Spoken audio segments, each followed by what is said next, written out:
Welcome to our first inaugural Sew Along Sunday, friends.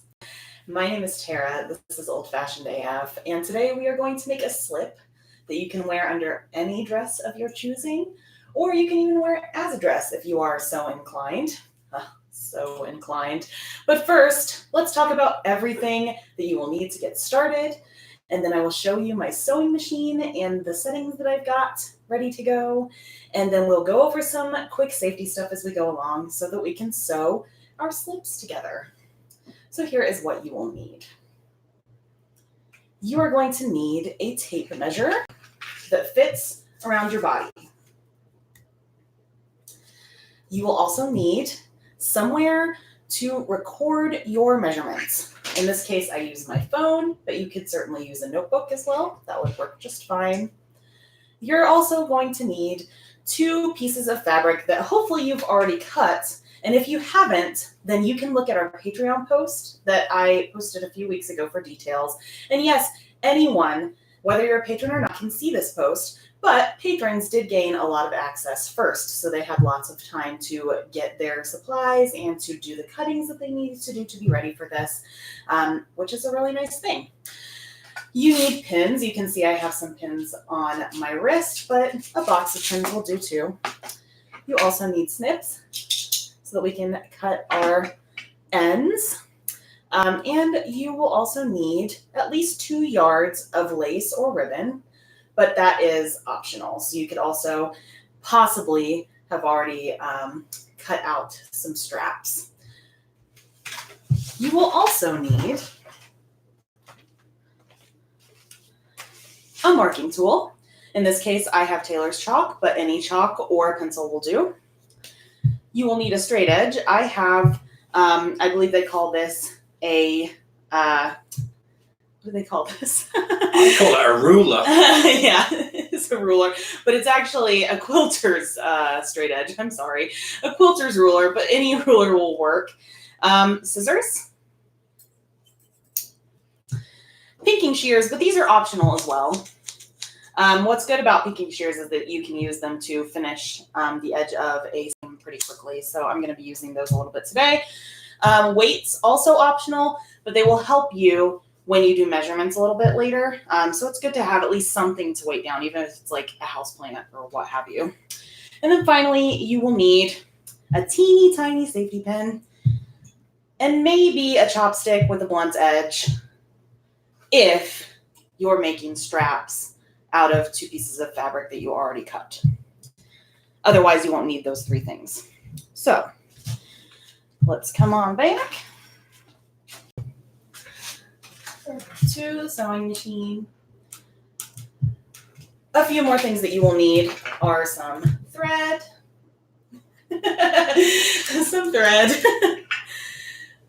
a matching bobbin, and of course the sewing machine itself, unless of course you're going to sew it by hand, in which case you could use thread as well. That would be fine with a regular needle.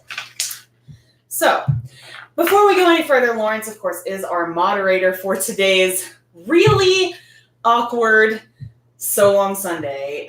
He is having to do like 15,000 jobs right now behind me, so please bear with him, but also be kind to each other. And remember, whether it's your first time at Old Fashioned AF or you've been around for quite a while, please introduce yourselves in the chat box today. Tell us what you're working on. If you're sewing along with me, let me know. I would very much like to know who is actually sewing their slip today. That would be great. If you're not, that's okay. You can sit and you can chat and be active in the chat box as well. I love it when you guys have side conversations. They really make me laugh when I get to watch the playback. So definitely be in the comment section, whether or not you're actually making a slip today, because this is our virtual sewing circle, not just mine. So there is bound also to be someone watching this who knows more than I do, which means that you guys can help each other as well. So all of your questions can go in the chat box. You guys can have lots of different conversations about this. So now you can see this is my sewing machine. I'm going to demonstrate how I thread my sewing machine. Now, just, as a public service announcement. Yours may be completely different to mine. But in almost every case, a sewing machine will have little markers that will show you exactly where you're going to put it. So in this case, we've got where you would thread it if you're going to fill a bobbin, and where you would thread it if you're actually going to use it as a machine, as we're going to today. So I'm going to take my thread and put it inside the machine according to the little markers. You can see there's an arrow going down, an arrow going around. If it's hard to see on camera, I'm sorry, but I am pointing to the right places. And then, of course, if the part where you're going around doesn't show up, then you just adjust until you can find it. There's another arrow coming down here, so I'm going to move it through there now. Same with this one. And then a couple tips if you're having trouble putting your thread through the needle hole. First one is you can always cut it on an angle, and then that will get rid of the little bits of thread that have pulled out already. Second one is if you're really having trouble with it, you can wet your finger or your thumb. Oh, whoops. And then you can actually wet the back of the needle, and then the thread should stick to it and pull through just like that. So those are two little tips. Now, my sewing machine does have an automatic thread lace, but I really don't like using it. I think it's kind of a waste of space, and it also gets stuck sometimes, so there's no reason to even play with that. Now, my bobbin casing is inside the sewing machine. Now, you can see it came with a little box that has some extra tools inside, but I removed that, and then I put the door down, and there's a little casing for the bobbin. You put it inside the casing, pull it through, and then put it inside your sewing machine and pop it in. And then you'll pull on this piece of thread that you've already threaded through the machine and go through the machine until it catches the bobbin thread, and then you should be ready to go. Now, sometimes a bobbin casing like this one will be on top of the sewing machine. You still do it pretty much the same way. You just won't have to have that extra step of pulling this box out of the way, if that is the case. So now we are threaded and we are good to go. One thing that I will say before we actually start sewing is there are lots of different presser feet that you can use with your machine. Typically it comes with maybe 2 or 3 even just to start with, but you can also buy many, many different special presser feet as well. Today we're not going to focus on using any special presser feet. We're just going to use the basic one. Why is that? Because I personally relish at any opportunity to be able to practice sewing in a straight line. And that is something that only really comes naturally with consistent practice. And I feel like the regular standard presser foot that comes with your sewing machine is the best way to do that. You'll also notice that there are little markings on the right-hand side of your presser foot, on most sewing machines at least, like a domestic one like mine. And what these are reference marks. So you could take a piece of masking tape and put them on the sewing machine, and that would be fine.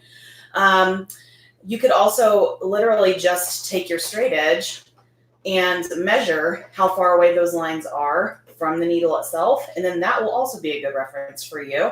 Today we're going to focus mostly on the 1/2 inch and the 1/4 inch marks. So I would, if I were you, find those markings on your sewing machine and then put a tape right across them so that you know the 1/2 inch and the 1/4 inch are where you want to look. Because you don't want to look at the needle, you want to look at that line so that you get the nicest, straightest edge. Now, if you are just joining us, then again, we're going to be making a simple slip today that can be worn under pretty much anything or as a dress itself if you're feeling particularly adventurous. So Lawrence, before we go any further, who do we have with us today?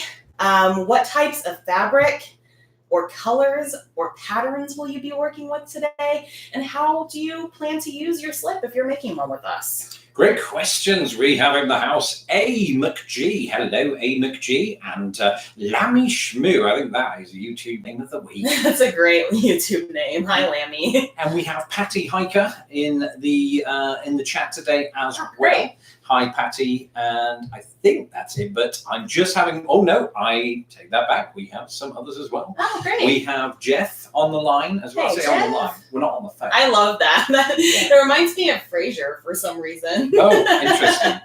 Yep, and those are the ones that are in the chat at the moment. Okay. Well, welcome again to So Long Sunday. And yeah, like I said, as we go along, tell me what kinds of fabric you're using, what kinds of colors or patterns you intend to use.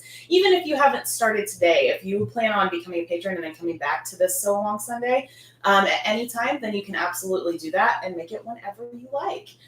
So be sure to let me know about that as you're going. So I'm going to be working with a basic polyester that is meant to mimic satin. Now, with a thinner fabric like this, there are a few specific settings on my sewing machine that I use. So Lawrence, if you want to come around, we'll show them. So this is my tension, and I always keep my tension on auto because I move back and forth between a lot of different fabrics pretty often, and my machine is pretty good about setting the tension for whatever it is I'm working on, but there are lots of different settings as well. You can, I think, set it up to 5 on this machine, and every machine is different. For a slinkier fabric like this, I like to use a 1.5 inch stitch width, and I also like to use a 1.5 inch stitch length. You can certainly adjust however you need to. Oh yes, and before I forget, we're also using a straight stitch. You can see mine has like a ridiculous amount of stitches on it. Mostly I just, use the first 4, and that's pretty much all I do on this machine. But for today, we're gonna use the straight stitch. And it's really important to check on your settings before you actually work with your real fabric, just to make sure. So what I like to do is just cut myself a bit of scrap fabric, and then I check my settings to make sure that they're perfect for what I'm working on. So you're going to put your fabric underneath the sewing machine, put the presser foot down, and then move the thread through the sewing machine like so that it is in the fabric. And yeah, that's how you do it. So I'm going to sew a little bit, just make sure that these settings are correct. I'm going to remove my piece of fabric, and you can see it's a very nice stitch. You don't see any weird bobbin flowers or anything on the back, so these are pretty good settings for the sewing machine that I am using today. And I know that because I used this. Now, of course, in terms of safety, you want to remember to keep your fingers away from the needle, and you like to hold, or I personally, like to hold the fabric between my finger on either side, and then keep my hand here to steady the fabric along, so that it is as far away from the needle as possible on most things. Sometimes you can't do that if the fabric is too bulky, but for this project, that's probably what I'll mostly be doing, is feeding the fabric through the other end of the sewing machine and keeping this hand down here or on this side pulling pins. Now, after you've adjusted the settings, if it's not quite right, then you've done your practice piece. I was waving at the camera. Oh, hi guys. Then you're ready to work with your garment's fabric. So what I am going to do now is I'm going to take my fabric, and you can see I've got my 2 pieces of fabric that I cut for this. One of them is giving me serious fabric art on the end, but you will take your fabric and try to line up one edge. And then the way that I'm going to pin this, and you can see for this project I'm using the selvage, which if you looked at the instructions, that's exactly what you're meant to do. You can cut off the selvage if you like to, but that'll give you a smaller seam allowance, so I don't recommend it for this specific project. For most, you probably will. But you'll pin this with the pins on top at a 45-degree angle and the ball outside. And you'll probably pin most projects like this. You can see that the pin is facing me, and again, it's at a 45-degree angle from the fabric. The ball is on top and on the outside. And the reason for that is when we run it through the machine, then you don't have all this bulky fabric in the part of the machine that the fabric is supposed to be running through. So it's really important that you always pin like this. And I'm going to go ahead and do that. And I'm also going to pin on the other side here in just a little while. And yeah, so in the meantime, I want you to be thinking about how you plan to use this very basic pattern outline, because again, we're making a slip today, but this is such an easy garment, almost block, that you can use it any way that you want to. So as I pin, just so you know, I'm going about 1 inch to 1.5 inches between the pins, just so that they're pinned really well. But tell me, how are you going to use this, this specific pattern type thing? And do you think that you will actually use it for more than just a slip in the future, like a dress or something like that? Please let me know in the chat box. And in the meantime, Lawrence, why don't you tell me if anybody has anything to tell me today so far? Well, it seems like there's just a lot of excitement for people being here. They're all saying hello to each other, and that's great. That's what we want. This is a community. That's right. So that's fantastic. And looks like Cassiopeia missed the notification, but is hurrying back from shopping as we speak to try to watch the live stream. Great, yeah. And actually, along those lines, if you are watching right now and you are seeing that somebody who's usually on our Sew Stream is absent, maybe you could certainly share this link. I think there's like a little share button underneath the screen with your friends on socials and tell them to come along. I don't see why not. The more the merrier, right? Indeed. So I'm still just pinning this side down. And hopefully some of you are sewing along with me and you can tell me, again, like what your fabrics are that you're using. If you're going to use this pattern a little bit differently in the future. Because again, right now, that post on how to cut this fabric is already up on patreon.com/oldfashioned_AF, and anybody can see it, even if you're not a patron. So you can absolutely take a look at that and see. And Tartan Tabby is, she got caught up late in a church meeting and is on her way home right now to join. Great. Well, you know, again, if you're a patron and you got here late or you didn't have time to stream it today because you had other things going on, you can watch the playback as much as you possibly want to in order to get this done, or if you have any questions that you didn't have time to get answered as well.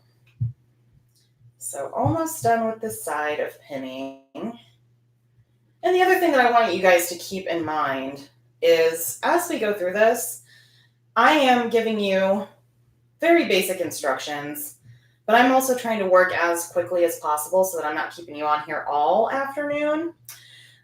So if you are working a little bit more slowly than me, especially if this is your first time sewing anything ever, that is perfectly fine. You probably will not work as quickly as me on this unless you've had more experience sewing than I have. And I've had a few years of experience sewing, not a great deal, but enough that I can work quickly enough and talk to you guys at the same time. So if you are working slower than that, that's perfectly fine and understandable. Okay, so I've got one side pinned, as you can see here. And, you know, my pins aren't at perfect 45-degree angles, but I got as close as possible in the little bit of amount of time that we have.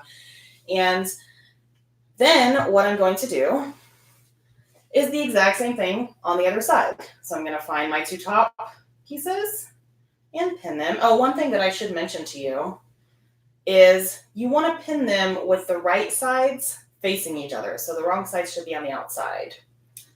And then I'll pin it exactly the same way. So pin on top, 45-degree angle from the piece of fabric or pieces of fabric, and with the ball outside of the fabric because we don't want all that bulk inside of there as we are sewing.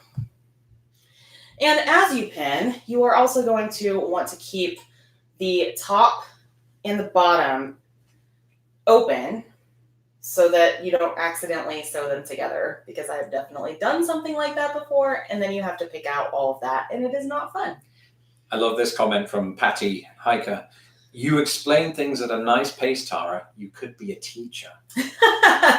Well, it's funny you should mention that, because I first off think that in another life I was a home ec teacher. Of course, that's not really a job that most people do nowadays, but I am a teacher, or at least I am a former teacher. I was a performing arts teacher for about 7 years. So that sort of makes sense to me, that I'm trying at least as much as possible to make this a digestible session for you guys. So yeah, thank you very much. I appreciate that. All right, so I'm going to keep on pinning this. But as I do so, if you have been following me on social media, then you will know that just the other day I made some oatmeal raisin cookies. And it seems as though, based on the poll that I put out, that you would all like to have that recipe, which is a very easy recipe to do. So I am going to post it this week on oldfashionedaf.com, my website. And I will go ahead and, as part of my weekly email, which, by the way, after a very long hiatus of it being gone, is coming back this week, and I have lots of really exciting things to tell you about in it. I will also let you know when that oatmeal raisin cookie recipe is up on the website too. So if you would like to become a patron, if you would like to be part of the sewing list, and learn about the best information of the week when it comes to vintage fashion or interesting historical finds from myself, then you can do so by going to oldfashionedaf.com and subscribing to our weekly newsletter, which I think that right now the subscription button is in the top right-hand corner of the website, so it's pretty easy to find. And once you do that, then like I said, next week, really in a couple days from now, because that's where we are, then you will get a lovely email from me, and it will tell you all about those oatmeal raisin cookies, and we'll also tell you a lot about some vintage stuff that I find and some historic stuff that I have found over the last couple of weeks. So hopefully you will do that if you've not done so already. I know that a few of you have, and that you've been waiting on bated breath for a while, but don't worry, I hear you. It's coming. So it's there. Don't worry. It's going to come out to you in the next couple days. Now, I am very, very close to pinning the sides, and I want to show you something as I do this. Now, remember, this is not a pattern in the traditional sense. So we literally cut these two pieces of fabric on top of each other, and what I did is I found the two top sides, which are the shorter sides, and pinned those and made sure that they lined up. You will notice that my cutting this morning was so shoddy that these don't match up at all, and that is perfectly fine. Just make sure that you get as close as possible to them matching up, and if a little bit is left over on the bottom for your hem, that's okay, because guess what? Unless you make this as a dress, no one will ever see it but you. So that's fine. As a beginning garment, just the fact that you're practicing pinning this piece of fabric in a way that makes sense for your sewing machine is honestly good enough. And it will be wearable at the end too, even if it doesn't necessarily look like the best work that you've ever done on anything. Okay, so I'm getting really close here to the pins, and like I said, I'm still working with 1 inch to 1.5 inches between pins. I feel like you don't need more than that, but you probably need at least that when you want to keep things straight. And you can see here, I kind of messed up on my cutting a little bit, so this doesn't quite match up either. Thankfully, my material is sheer enough that I don't think that's going to matter, and I'm going to be able to see where the actual line is. But if that happens to you, again, it's really not a big deal. It's going to be fine. Nobody will see it but you, and that is all that matters for a beginning sewing project like this. So, Lawrence, do we have any more comments or questions that have come in the meantime? Yeah, it looks like Tart and Tabby and Cassiopeia were both able to join the live stream. And Tabby says, my fabric is a beautiful forest green satiny fabric.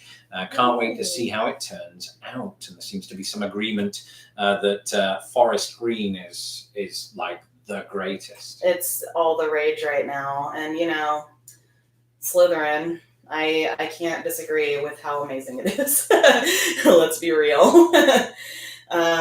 Great. Anything else before we move on to the next step? Because I'm getting so close. It seems like Cassiopeia is excited about the cookies. I'm always excited about cookies myself.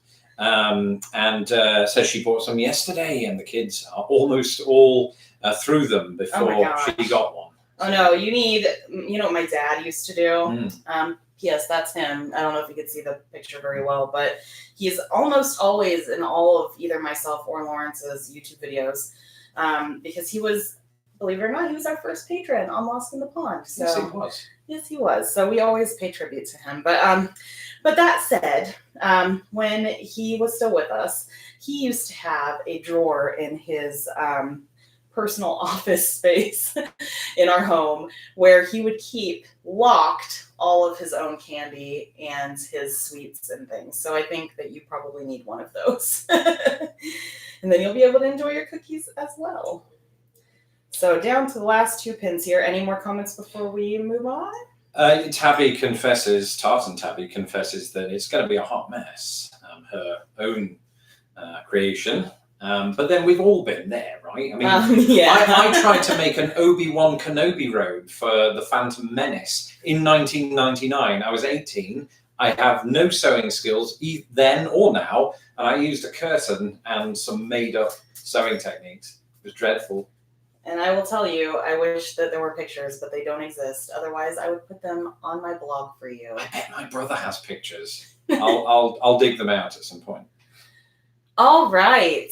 So I think we are ready to sew the garment, on the sides at least. So we're at the very first part of that. So what we are going to do is, again, if you're not quite sure where your 1/2 inch mark is, you are going to reference maybe your straight edge. Today I'm going to do that. I usually tape it down if I know I'm going to use the same thing over and over again. Guys, because I'm feeling very kind, we're working with a 1/2 inch today. This is where my needle is approximately. So I'm going to be referencing this line today right here. I'll show you with my straight edge too, so it's a little bit easier. And that is what I'm going to be looking at as I sew. So, you will take your piece of fabric, line it up with that line, go beyond the needle just a little bit, drop down your presser foot. If it doesn't quite match up, that's okay. Just watch the line for reference. And take the first pin out, which I know must be scary for some of you. It's going to be okay, I promise. Grab that piece of thread, pull your needle through, and you will notice, for safety's sake, that until I actually start sewing, I do not put my foot on the pedal.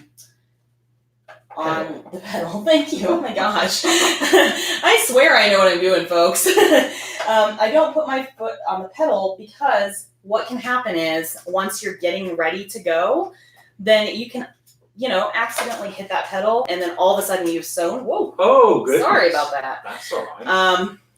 You've sewn through your thumb by accident, which of course no one wants to do. So safety first, folks. Do not put your foot on the pedal until you're ready to begin. But now I am ready to begin.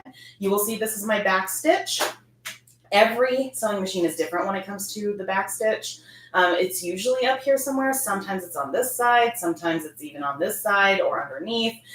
Everything is different when it comes to that. So just find your back stitch, and then you're going to pop it down and sew a few back stitches to the end. Now, again, these don't match up very well, so that's the real end since my fabric is kind of sheer, and I'm just going to do the best I can. And then after you've sewn a couple of back stitches, then you're going to sew your forward stitches. Now, I'm probably going to go a little bit more quickly than some of you are, especially if this is your first time using your sewing machine. That's perfectly fine. You can sew over the pins. Just to make it a little less quick for some of you who are doing this for the first time, I might try to take the pins out as I go. But absolutely, you can sew over the pins. It's no problem at all. Just make sure that you're watching that line and that your hands are nowhere near the needle. Again, you can see I'm just very quickly, or very slowly rather, moving my fabric through the sewing machine, taking pins out, making sure everything is straight and flat, and then working through to the next pin, taking the pin out, making sure I'm watching the line the whole time so that I have a nice straight edge, and taking the pins out as I go.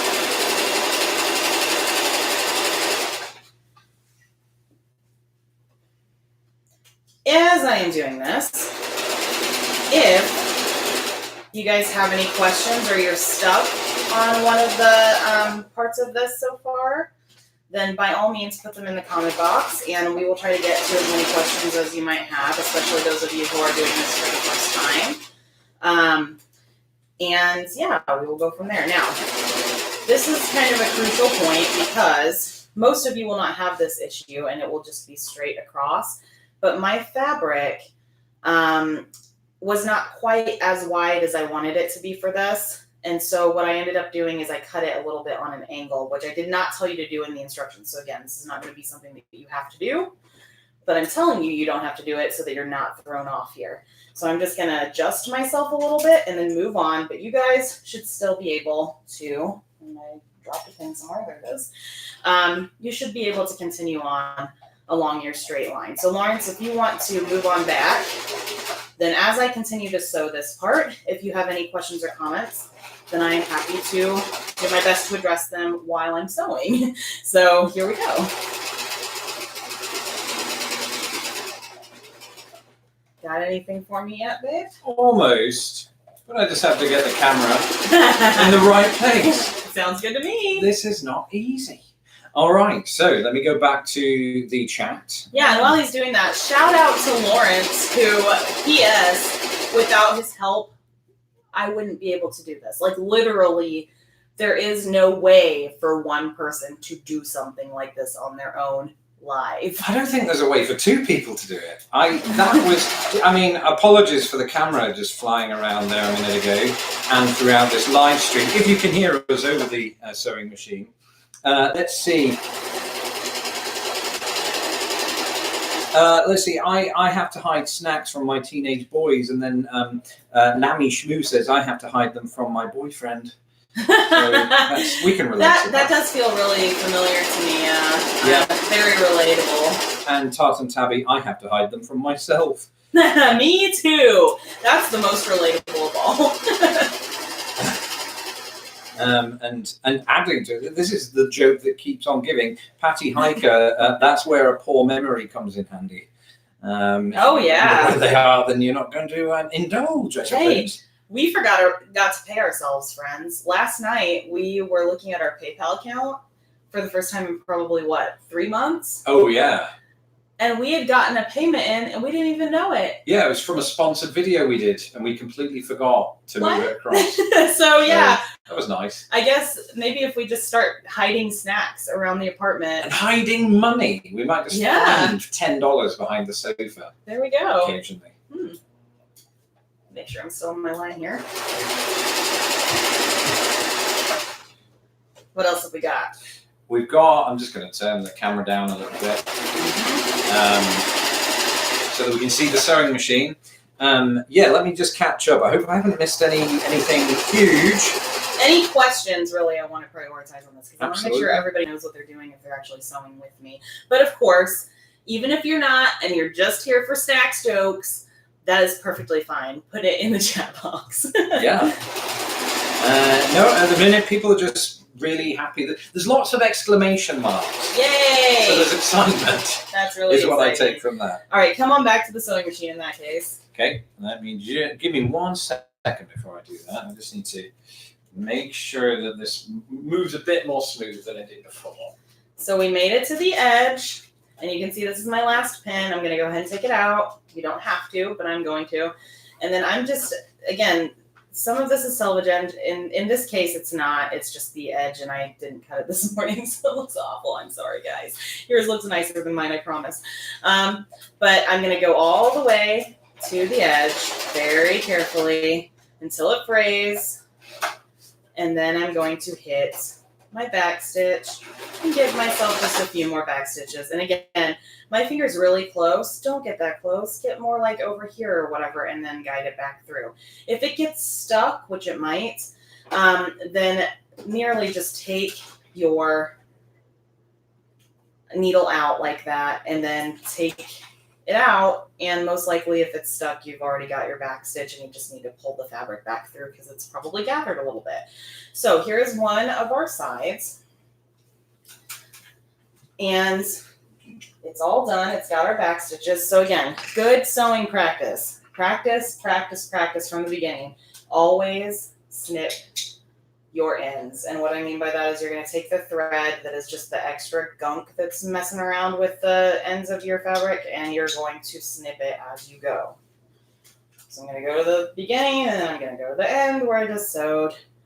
I'm going to snip these ends with my little snips. If you only have scissors, that's okay. Just use your scissors and snip them off, because then they won't cause a lot of backache later.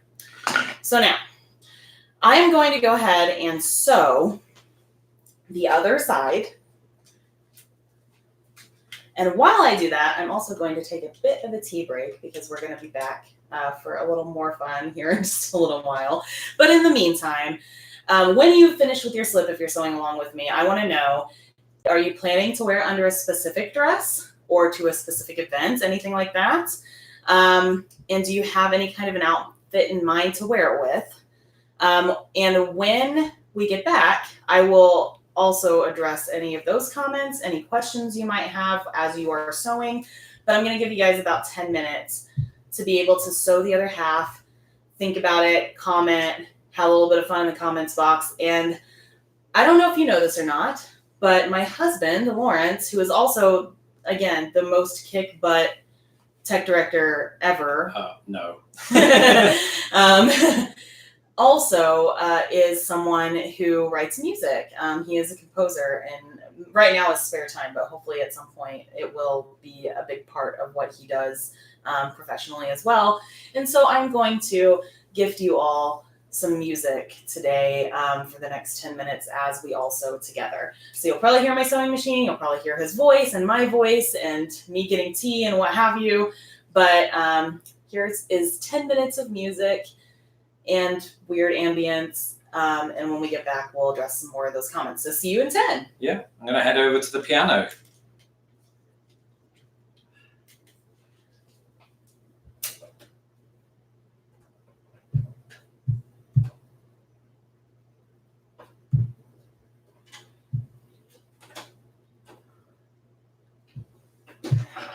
Piano's not working. I don't know why. Well, they could just listen to my voice. Oh, there we go. My piano's working. That's good.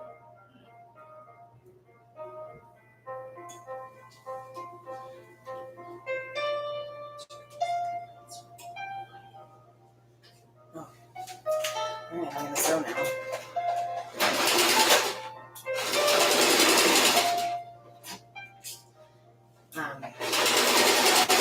That'd be a good idea for you to like check any comments that we might have missed. Yeah, I mean, I've been checking.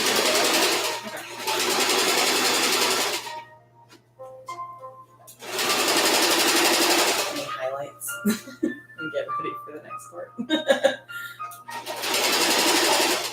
Feels very much like an intermission. It does, but they can all hear us. Yeah. This is great. You can all hear us, I assume. I'm having backstage chatter. Something most people who go to the stage never get to hear. I like this. Art and Tabby asking, what did everyone else use? And I think we very much encourage during this 10 minutes, chat among yourselves. Yeah, I really hope that people share this too, so that we can have a much larger party next time. Because I think the next one, between you and me, is probably not going to have any kind of prerequisite outside of getting the materials. So it's going to be even more exciting because no one has to do anything in advance.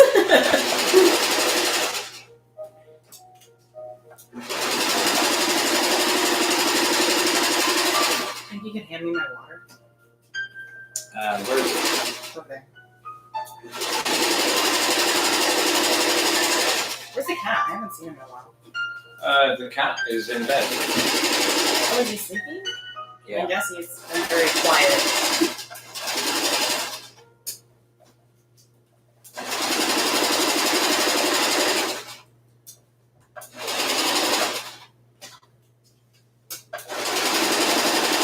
You know what I forgot to tell them?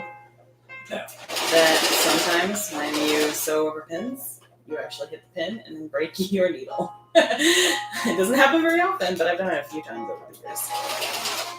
So I hope no one does that during this live stream, because it doesn't hurt anything, but it is scary the first time it happens.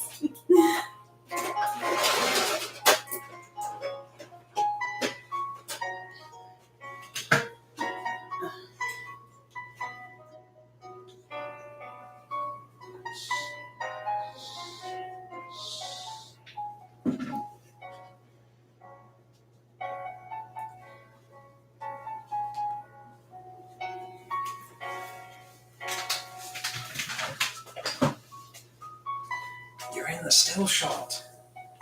Getting things ready. Aha. I never thought that I'd have a still shot that was an ironing board.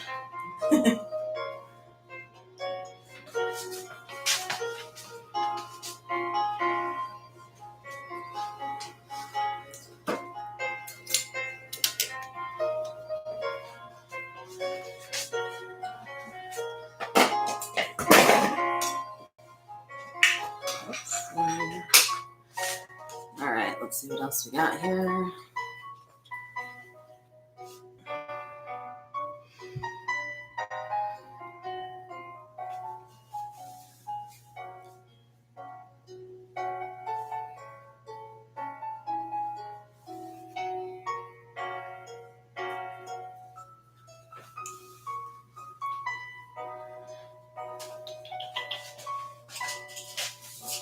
Did you get yourself some water? No, I didn't. You probably should do that. Well, I'm busy playing the piano. How am I supposed to get up and do that?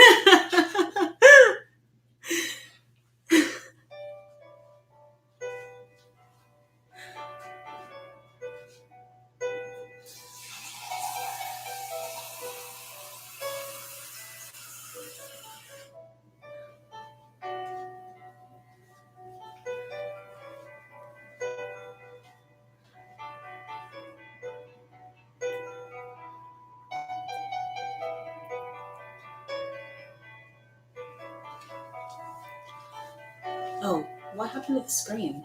Oh, you missed everything. I don't. It's the weirdest thing for just a moment. Technical glitches without me seeing them. Again, I have to focus on my piano playing, if I may.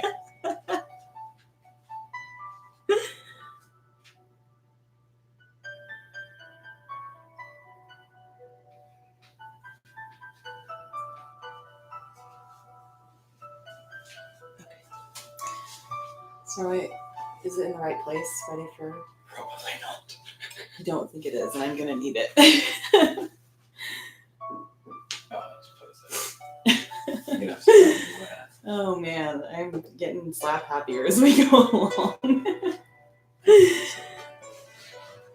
Hiding cookies in the basket that has all of our exercise equipment.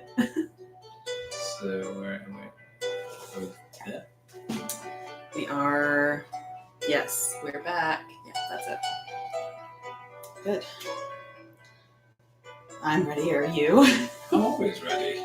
Although, in a minute, I have to, pluck the guitar at the same time as playing the piano. It's not easy. Here, do you want to put that back over there? Yeah. Thank you. I actually sort of do want a biscuit now. No biscuits for me. Well, you may. I'm off sugar for the rest of the day. Are you? That's interesting.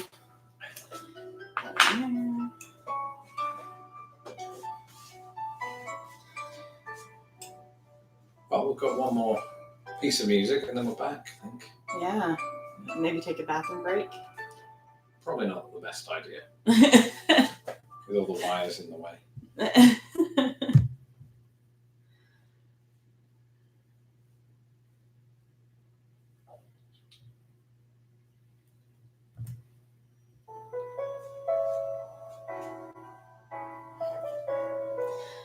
That is some very impressive piano skill there. Thank you. Yeah, while also going to get water. And really just doing everything. Not really. It's quite manic.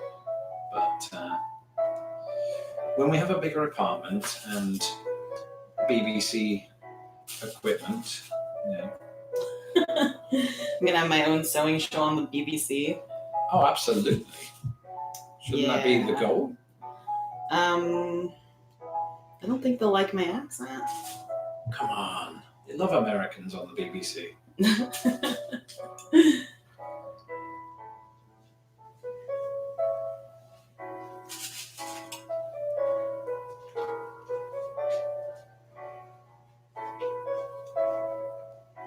Gotta stock up on some pins before I get into it again. That's your life mantra. It kind of is nowadays.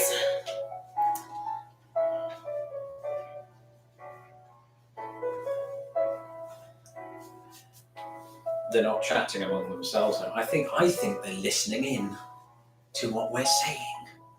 Yeah. Which is perfectly fine. Hot mic. We are, yeah, right. It almost feels like we've accidentally left the mic running and didn't know it, and people are listening in. But at the same time, I am aware that that's happening. Well, I think we are back. Okay. And we're actually back at the ironing board. Hey! Yeah, I've got to, give me a moment here. Oh, that's good. No, we're good. That's nice. Great. So here's the ironing board, as Lawrence said. This is my iron. Before I actually tell you what I'm going to do with this next, do we have any questions or comments or anything that I have missed or need to address for those of us who are sewing along with me? No, there was just some acknowledgements there, though, that, we were chatting there on the mic. And were we supposed to go away? Asks Patty Hiker. Absolutely not, no. Oh, please don't go away. No, just sew. I wanted to give you some extra time to sew the other side so that you were on the same page as me. Yes, in this point. Donna did make a comment. Hi, Donna, by the way, who says that doesn't have the space to set up a machine yet. We can definitely relate to that. So if you're going to hand sew this, obviously you're probably just sitting there and hand sewing it. And I do have a back stitch, I believe that I showed in another sew stream. So you can certainly look back on those and take a look at how you would actually put this together. I would definitely recommend just doing a straight stitch with a little bit of a back stitch every few different stitches. But do let me know how that goes. And certainly you can use the hashtag #CraftyVintageLady to do so. So we're going to get back into this, and please don't go away, like I said. We're going to have one more little interval there, just so that you have some more time to iron. But we're going to do two different things here at the ironing board now that my seams are sewn. So I'm going to open them up, open up the seams, that is, so that they are ready for hemming.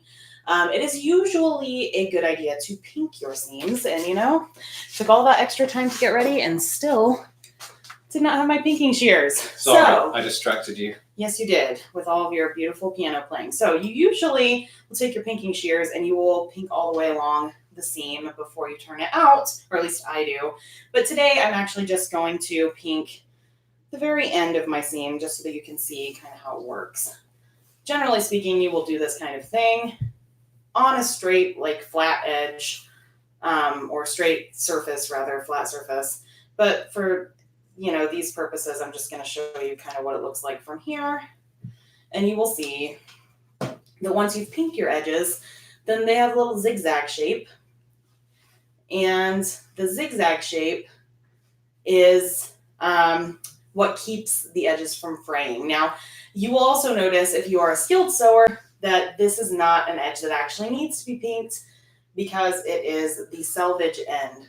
So you really only need to finish your seam by pinking it on the other side, which is the reason why I'm not going to really deal with that right now. But there are a lot of different ways that you can finish your hem or your seams. So the first thing that you can do is you could are you all right, Lawrence? Yeah. I keep seeing faces like this. Well, that's just my default face, as you know. I'm just trying to, keep up with the schedule not very well. Oh, right. Well, you're in the right place. Okay. If you have a serger, then you can certainly serge the ends, and then they're already done. And in fact, I would say that that's how most commercial pieces are made. You can also fold them over and you can fell them, which I also have discussed in another episode of SewStream for us. And you could also use a French seam, which kind of looks like a heart. Or you could even take a piece of bias tape and you could run the bias tape over it and sew it on. I am simply just going to show you how to flatten the seam today. So we're not going to worry about finishing it. I just wanted to tell you that on your own time, there are lots of different ways that you could do that. So let me cut that little end off so that's out of my way. And then after you've finished them, or maybe even right now if you really feel the need instead, then you'll open up your seam by doing the following. Make sure that your surface is flat and that your piece of fabric is flat on it with the seam down as flat as you can make it. And then you're going to take your iron and you're going to iron on one side, giving it enough pressure to be as flat as possible. And then you're going to do the same thing coming toward you. Iron it on the other side. And you will repeat this process until you see that it starts to open kind of by magic. So you just go over it a couple times if you need to. Mine's already open, but I'll just show you one more time. And it will just kind of start to pop open on its own. At which point you just put your finger through. Make sure it's as flat as possible again. And then you will flatten and iron out your seam. And you want to give it enough pressure again so that it lays as flat as possible. If you need to go over it again, that's fine. For me, this is probably perfectly fine. And then you'll just, if you're working on an ironing board like I am, it doesn't have enough space to really do this completely. So you'll just flip it over and do the same thing again on the other side. Now, a couple safety things with your iron. Because I'm working with a synthetic fabric, synthetic fabrics can melt.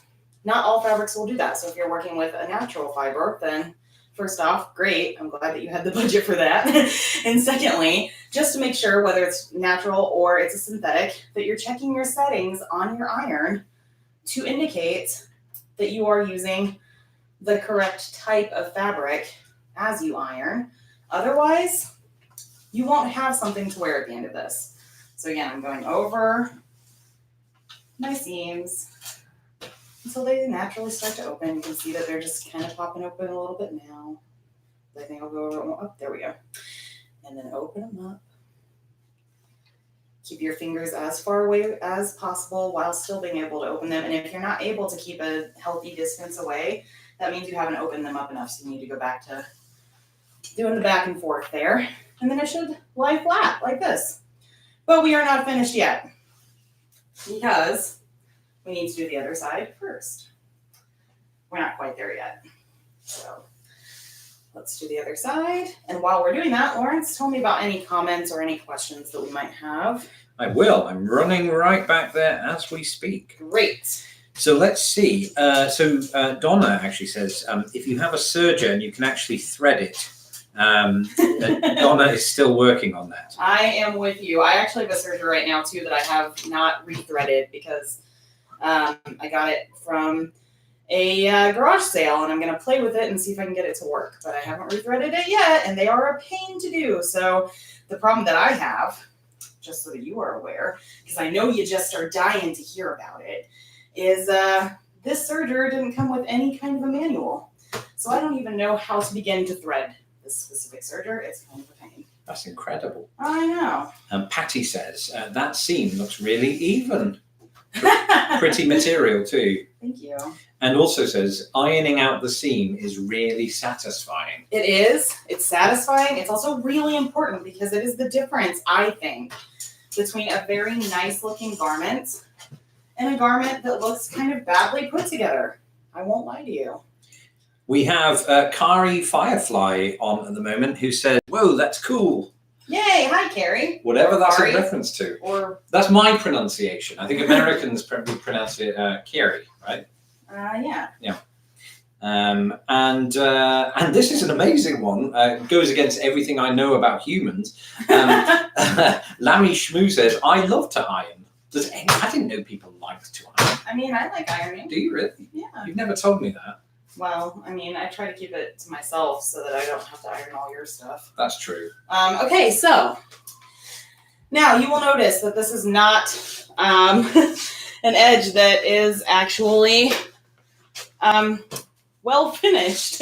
So I'm just going to cut a little bit off. I'm not going to lie. I don't advocate that you do this. You probably took more time than I did to cut this edge. So yours probably will match up like this. But even if not, no shame. You can always, adjust the hem later if you really need to. But like I said, no one will see this. This is a beginning project, so it's fine. If you, do some silly things, especially in your own home where no one is watching you, right? Sure, you're right. Do I do that? Are you talking about me? I'm talking about this, what I just did. That is really bad practice, folks, just so you know. So what we're going to do is we're going to iron out our hems now. This is our seam. It's nice and flat. Now we're going to do our hems. And we're going to do one on the top and one on the bottom. I don't know which side I'm on right now, but I'm going to get started on the top side. There it is. So let me just put this back around this way so that you can see it well. Just do that one more time so it's nice and flat. And now you are going to take your straight edge if you feel like you need to. I honestly can just eyeball it now because I've done it so many times. But you're going to look for 1/4 of an inch, and then you're going to fold it over. And then you're going to do that again. So another 1/4 of an inch, and you're going to fold it over. And I like to do this on the seam and then pin it in place on the seam on both sides so that it is already in the correct place, and we can kind of use this as a reference as we go along. So I've pinned one side. I'm going to do the same thing on the other side, right here. And again, if you're not quite sure what 1/4 inch is, just by looking at it, you can use your straight edge again, just to kind of eyeball it. And then you do the same thing again. Give yourself 1/4 inch. And pin it in place. We have a question. Yes. Your skirt, the one you're wearing. Yes. Is that a TARDIS print skirt from the Pandorica Opens episode? Why, yes. Yes, it is. Sure is. There's a lot of Doctor Who stuff in our apartment, isn't there? There is. I have a Doctor Who teapot, guys, in the shape of a TARDIS. Also, this is from Tart and Tabby. Do slips count as skivvies? There's that word again. I think so. Also, I did a really bad job of pinning this. I wonder if anyone who has been watching since the beginning knows why, but I'm just going to fix it without any comments. This will be your little quiz for today. So now, once this is pinned on both sides so that you can kind of see when we get to the seams where it needs to be hemmed up to, then you're honestly just going to take the place where you need to hem, fold it over, and then iron it. Now, will we always do something like this? No. If you are hand sewing specifically, then you're probably going to want to have already, and in fact it says it in the notes, on the companion post on Patreon, to have marked where your hems are going to be, as well as the rest of your seam allowances. But for these purposes, we're just going to iron it down because honestly, when you already know how much your seam allowance is going to be and you're going to use a sewing machine, I feel like this is the easiest way to do it. Just eyeball it, iron it down, and then get to sewing it. Sounds like we have a lot of Whovians in the house. Hey! Hi, every Whovian. Represent, guys. Indeed. There we go. Do we have any more questions or comments? Oh, look, I bled on it, you guys. Oh, beautiful. That's Wow. an initiation, I suppose. It is. Everybody bleeds on the garments that they make. I won't do a close-up. Now, you'll notice that as I go along, first off, that I should have already clipped those edges there. But that said, I'm putting this kind of here on the side so that I have a little bit of tension as I am ironing this down. And, you know, you could work faster than this too. Unfortunately, since I do a lot of hand sewing and not a great amount of machine sewing a lot of times, then I'm not as skilled at ironing down my edges because, again, I usually just mark my seam allowance. But this is still, I think, the better way of doing this if you are using a sewing machine. Oh my goodness. Any more comments or questions while we go? Just lots of Doctor Who themed comments. Yes, Donna says, yay, TARDIS. I have TARDIS fabric and Dalek cotton fabric. I can't decide what to make with it. Oh, well, I mean, here we are. And if it doesn't do a little bit of stretching, and I pinned this one wrong too, guys, what was I thinking? Sarah says, I have a Doctor Who salt and pepper shaker.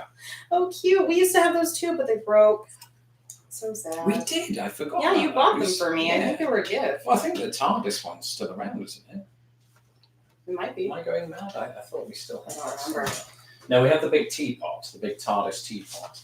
Also a gift, but not from you. True. So yeah, it is always nice to see Whovians in the house. It is indeed. You could even let me know what you think of our most recent Doctor and whether or not you're excited for, I think, our next season coming up very soon, right? Is it coming up soon? I thought it was in 2020. 2020 is coming up soon. Oh Lawrence gosh, yeah, it is. I haven't planned. Brown. And see, this lines up pretty well, and the reason why I know that is because I already pinned it, so it's a really good reference point. Whereas if you don't pin on your seams, then you could get way off track and end up with a slanty bottom, which no one wants. Better than a soggy bottom. Oh, for sure. Man, the baking jokes are just, Well, and also the British television references. hey. Flying out at me like a TARDIS. Well, no surprises there, really. So I'm almost done with this. Probably not ironing a pin is a good idea. And I'm going to give you guys another little interval to talk about apparently Whovian passions. Indeed. And to finish ironing, if you are sewing along with us, both this side that I am currently working on and the other side. So another 10 minutes of Lawrence's very beautiful music. And then when we get back, I will address any of the questions or comments that might be facing you, whether it's about cookies or Whovians or even Outlander. the project Outlander. That's just come up in the comments. Which is seriously my favorite show. Let's be real. You and Cassiopeia should bond. Hey, I think we kind of already have a couple times on these little virtual circle thingies. But yes, so keep on working. Do your other side as well. Same exact thing. Pin down 1/4 inch on either side of your seam. and then iron down your hem, and we will be back in about 10 minutes.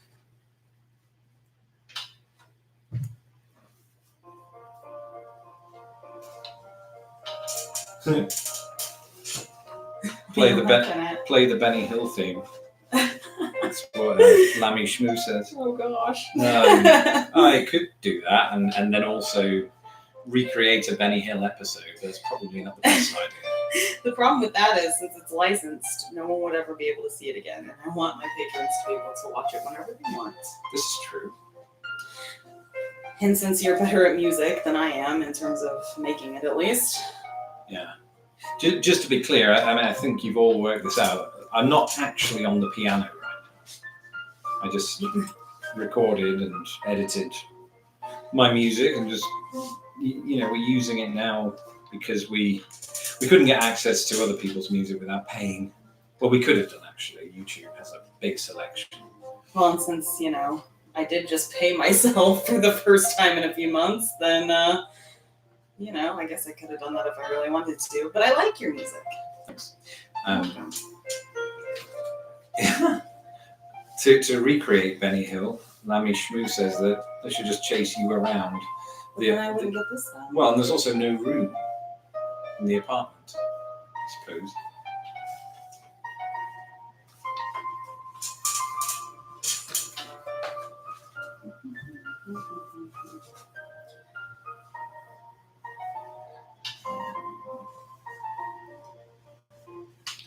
Station 2. That's this. Oh.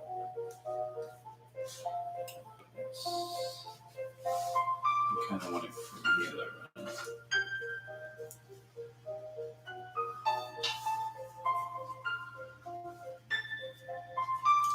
Whoops. Oh gosh, what in the world have I done here?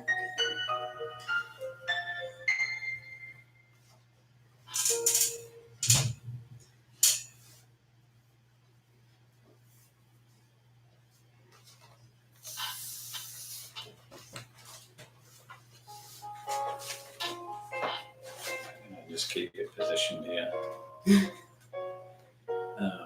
Just makes more sense, and then lift up on the right. Oh, okay.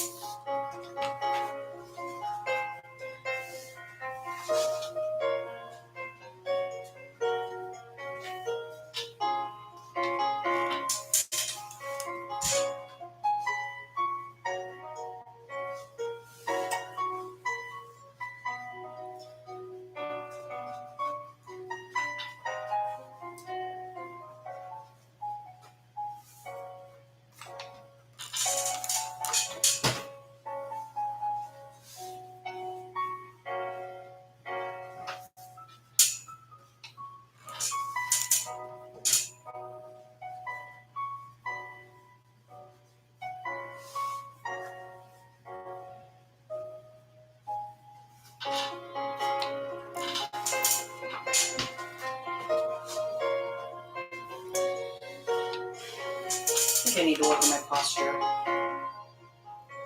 On your posture? Yes. No. All right.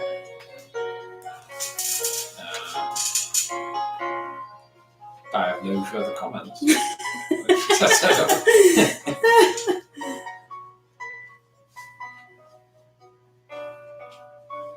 Hi, Sarah from New Mexico.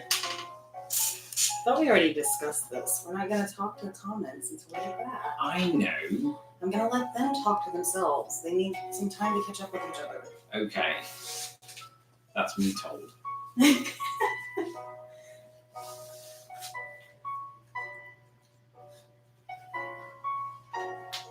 But you can have a cookie if you want. Can I? Yeah. Where are they? In the adult cookie jar. Am I old enough for that? I haven't touched that in a while, have I? No, but although, as I said, I think the sugar rush would be a bad thing right now. Handling technology. Well, I would like one. Alright. You get crumbs all over the clothes. Well, I don't have to stand here while I do it. Oh, I'm going to do the bad thing again. I won't tell anybody. I mean, the camera is on. Dun, Right. dun, dun. Yeah. Oh, good. It is intermission. Oh. Cookie. I like that. Got any chocolate chip ones? No, What? Do you want a raisin or not? that's a pin it the wrong way again. I don't mind either way. Oh, I got you an almond raisin one. That's fine. It's the last one. It's not, but No. you don't know that because the rest of them are in our exercise equipment. The exercise equipment. I told you that's where I'm gonna hide them from now on. Under that? Yeah. What the? You're gonna crush it all. I don't.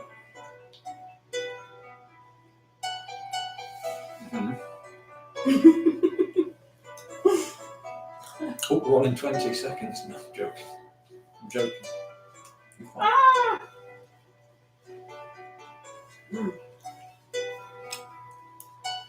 Oh yeah, no, I'm totally still playing. I'm sure I'm supposed to be doing this instead, but the cookie's so good. Yeah, I have 3 hands, and I was playing piano with 2 of them and ran to the cookie jar on the other. I just realised how extraordinary that sounds.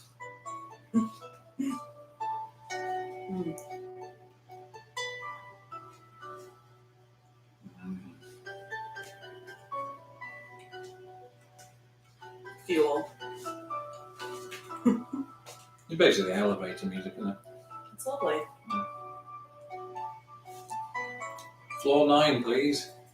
I mean, don't speak to an elevator, do you? You just push the button.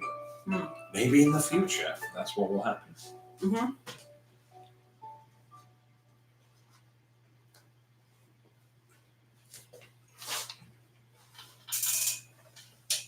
Do you think anywhere on YouTube ever there has been a longer shot of someone ironing? Or even better, not ironing, but Or- eating a cookie. Yeah, instead. right. And hemming something while still in crumbs all over said something. Yeah, please don't do that. That's really bad practice. Oh God. I'm a really bad teacher. Well, thank goodness you're no longer one then. Except on here, of course.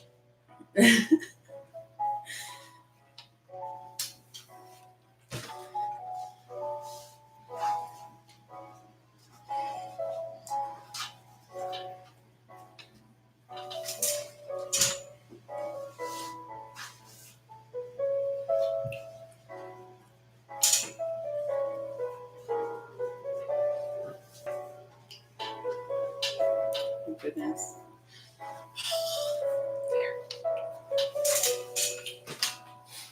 I should probably check on the cat. Sleeping, I thought you said.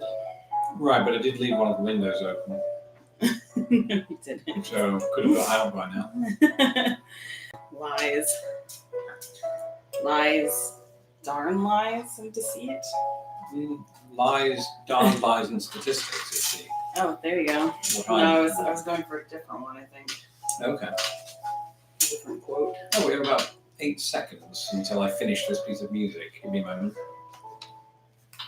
There we go. Don't do that. Don't iron into your finger. Oh, was that an order at me? Or No, just it was talking an order to yourself? anyone else who's ironing right now. Yeah, yeah.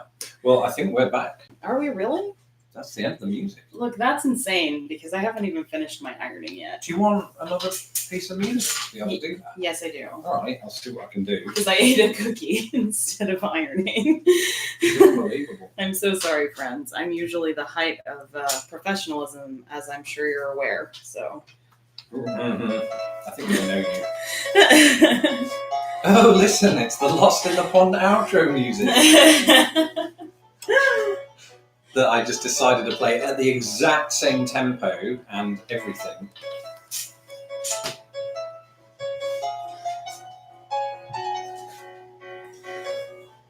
Hey, are there some things that need to be set up on the ironing board. Could you do that for me since I'm still ironing this? Notes. Look at the notes. Oh, thanks. Yeah. There are notes for this. I actually prepared in advance, so. Yeah, no, you did. I don't know what to do. Well, we're there, right? Well, yeah, but what's before it? The 10-minute interval that we're running over on now. Yeah, read it. Read what it says. Oh, all right.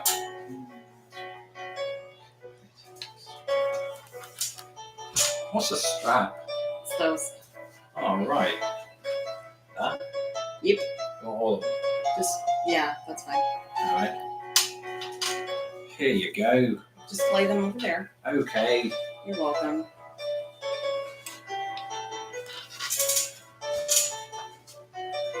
Okay. And what else? Measuring tape. Oh my goodness. And foam. And the extra slips.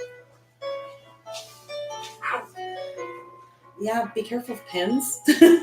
Just This is a sewing Yeah. sewing demonstration. So. Just stabbed myself. I'll never make a seamstress, will I? No, unfortunately not. You're gonna have to come up with another dream. Key change for anybody. Let's go this way.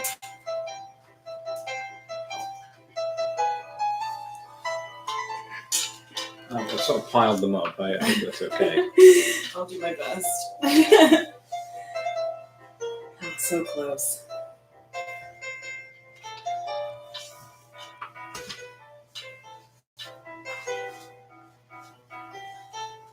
Well, if anyone leaves, I won't blame them because I just gave them an extra 2 minutes to work. You're not supposed to say that.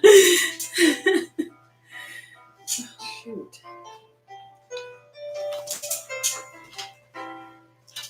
Well, we may as well come back because I'm so close that I can taste it. Well, that's just the cookie. Yeah, do I have crumbs on me? Uh-oh, music's still playing. What is happening?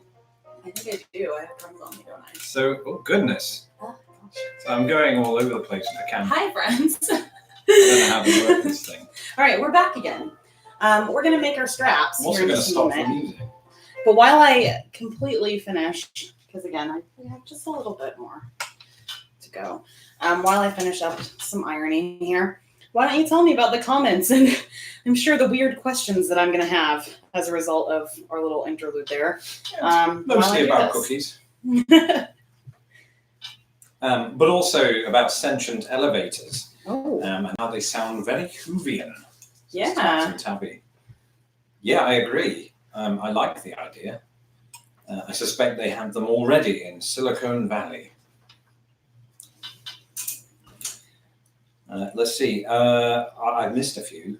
There is and this was from Lammy Shmoo, who shared an emoji of what looks to me suspiciously like a chocolate chip cookie. Hey. Which sounds amazing right now. You just had an oatmeal raisin one. Yeah, I know, but you do know they're not as good as chocolate chip cookies. You're wrong. You're incorrect. Everyone is wrong about that. You're mostly incorrect right now. Okay, so we're going to call this done for now because I honestly thought it would only take me a couple minutes to iron this, but I'm having more trouble than I should, given that I'm the person who is running this live stream today. But you can take as long as you want because you're in your own home, and if you're a patron, you can play this back and listen to our jabbering on about cookies for eternity if you like, actually. So there we are. Most of it's ironed. Good enough. And what we're going to do now is make the straps. So I am using lace for mine. If you are using lace, then this is what you are going to do. You're going to take your tape measure, and then you are going to measure from about the middle of your shoulder blade to your breast, and you'll come up with a number. In this case, I've got 13. You can call that X, and Actually, no, you cannot. What am I doing? You can call that Y. I'm sorry. And X is going to be your M2 measurement, which you should have already taken if you're doing this with me. So take a look at your notes, and you'll take your M2 measurement, and you will divide it in half. So in this case, what I am looking at is approximately, and you really don't want to be approximate about this, but I'm going to right now since I'm doing this in my head, 14 and a half. So you will call that X. So X is 14 and a half for you. And Y in my case is 13 and a half. And then you're going to take the top part, which has already been ironed out, presumably, and you're going to weight it down with your weights or something, whatever you have on you, so that it is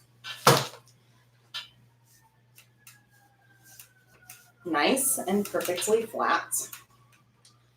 And then, and I'm actually just going to pin it here because for me that's easier, but if you don't have an iron board like this, then like I said, weights are very useful.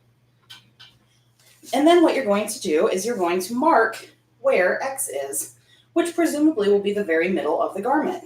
I am right now, for purposes of time, honestly, just gonna take a look and eyeball that. So I don't recommend that for you if you're going to actually wear this.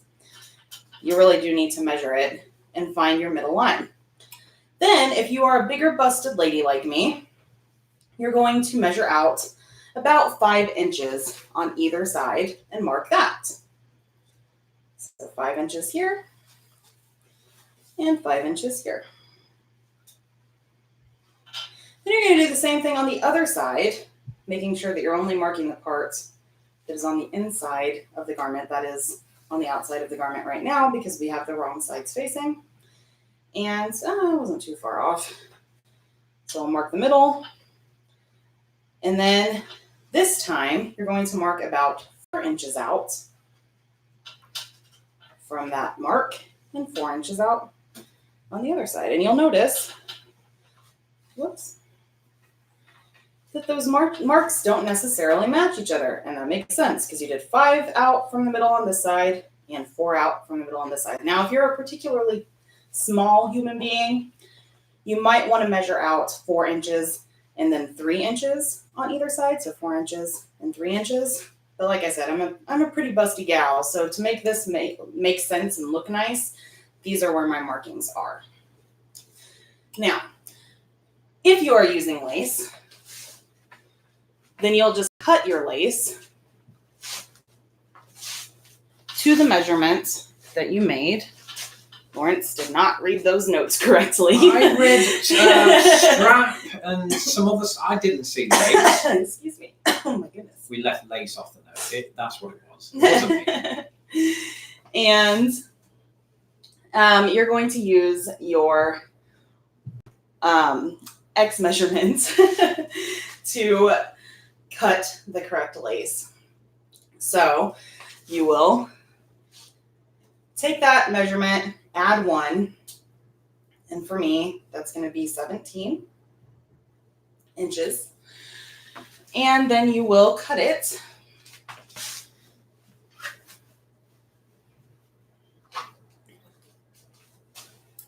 just like so. And do the same thing again. And that will provide you with straps.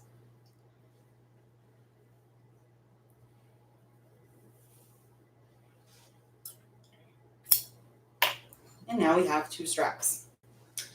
Then you'll simply just make sure that your edges are folded correctly and pin your lace on the marking. And I'm going to go on the outside of the marking to pin.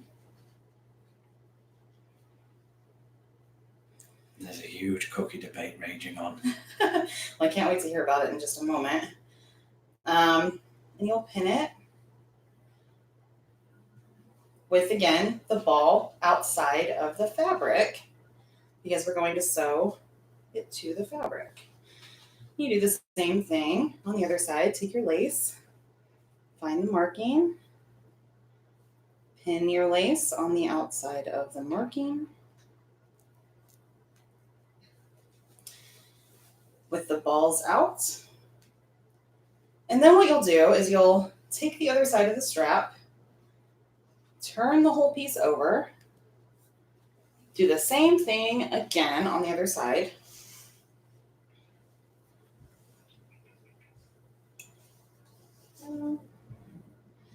Make sure that your straps are straight so that they lay flat when they are on. Pin it to the outside of your markings on either side. Make sure also that your strap is on the outside of the fabric instead of, my goodness, on the inside, excuse me, so that, let me do that again, so that you don't see the edges of the straps when you turn it right side out, because of course the correct side is on the inside of the fabric. Do the same thing with the other strap. So again, find your marking. Where is my marking? There it is. And then pin it to the outside with the ball facing out of your fabric. And then you'll simply just pin about 1 inch to 1.5 inches all the way around the fabric the same way. So find about 1.5 inches here. Make sure it's lying flat against where you ironed and pin it just like that. And you'll pin all the way around the top. And then you'll do the same thing on the bottom where you ironed it. You'll pin it the same way that I pinned this one, all the way down so that it's ready to be sewn.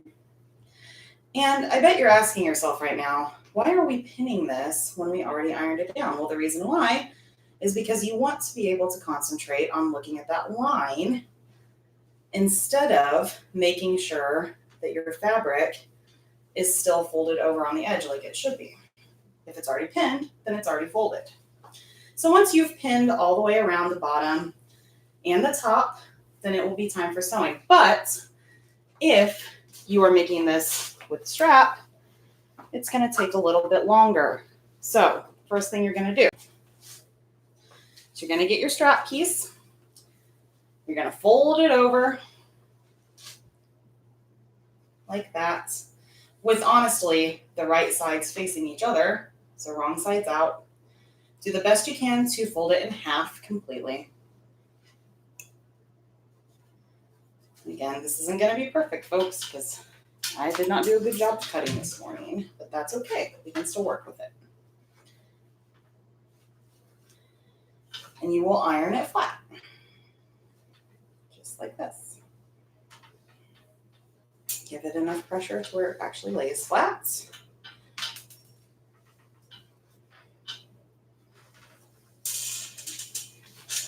There we are. And then you will pin these sides, again with the ball facing outside, all the way down. And then we're going to head to the sewing machine.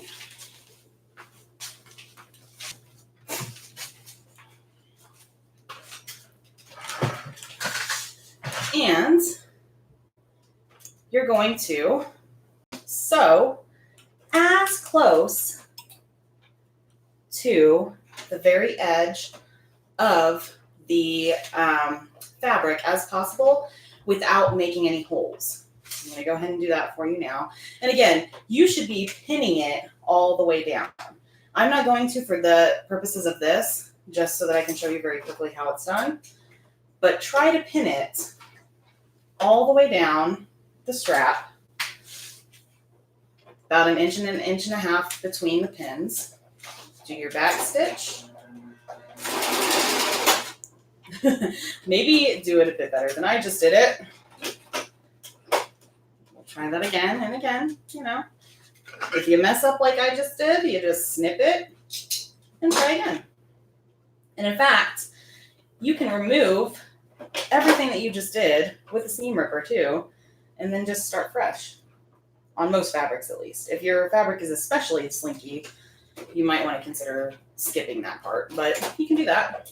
So back stitch and forward stitch as close to the edge as possible without making holes in your stitch work. And while I do this, Lawrence, why don't you tell me some of those comments? Absolutely.